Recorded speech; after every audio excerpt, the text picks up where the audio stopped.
اللہم صلی علی محمد وعلی آلہ وصحبہ وسلم۔ بسم اللہ الرحمن الرحیم۔ عن ابی ہریرہ رضی اللہ تعالی عنہ قال قال رسول اللہ صلی اللہ تعالی علیہ وسلم افضل الصیام بعد رمضان شہر اللہ المحرم۔ الحدیث رواہ مسلم۔ نبی کریم صلی اللہ علیہ وسلم نے ارشاد فرمایا رمضان کے بعد سب سے افضل روزے وہ اللہ کے مہینے محرم کے روزے ہیں۔ دوستو، محرم الحرام کے روزوں کی بہت سی فضیلتیں بیان ہوئی ہیں۔ ایک حدیث میں حضور علیہ الصلوۃ والسلام نے 10 محرم کی روزے کی فضیلت بیان کرتے ہوئے ارشاد فرمایا صیام یوم عاشوراء، 10 محرم کا روزہ، احتسب علی اللہ ان یکفر السنۃ التی قبلہ، مجھے اللہ کی ذات سے امید ہے کہ وہ 1 سال گزشتہ کے گناہوں کا کفارہ ہوگا۔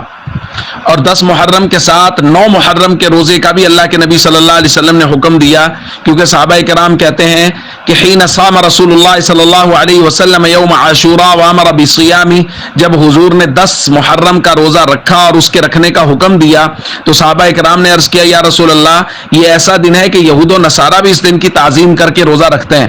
تو رسول اللہ صلی اللہ علیہ وسلم نے ارشاد فرمایا فَإِذَا كَانَ الْعَامُ الْمُقْبِلُ إِنْ شَاءَ اللَّهُ صُمْنَا الْيَوْمَ التَّاسِعَ، جب آئندہ سال ہوگا تو ہم 10 کے ساتھ 9 محرم کا روزہ بھی رکھیں گے۔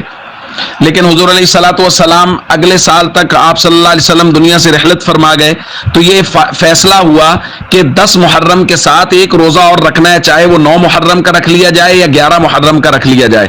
تو 9-10 یا 10-11۔ تو اس روزے کی بہت فضیلت ہے۔ اور یہاں ایک درخواست میں ضرور کرنا چاہوں گا، یہ جو ہمارے یہاں مزاج بن گیا ہے کہ شریعت کے کسی بھی حکم کے بارے میں جب تک یہ مینشن نہ ہو جائے کہ جی اس کی کتنی فضیلت ہے، محرم میں جہاں اور بہت ساری غلط فہمی ہے وہاں یہ بھی ہے کہ جی بعض لوگ کہتے ہیں 10 محرم کا ایک روزہ 10,000 سال کے روزے کی فضیلت رکھتا ہے، 1,000 سال کے روزے کی فضیلت رکھتا ہے۔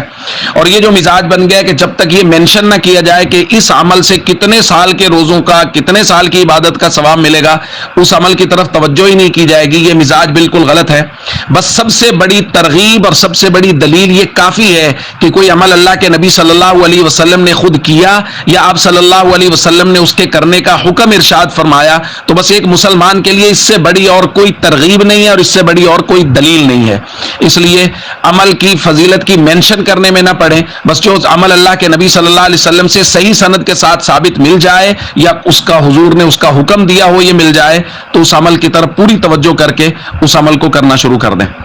السلام علیکم ورحمۃ اللہ وبرکاتہ۔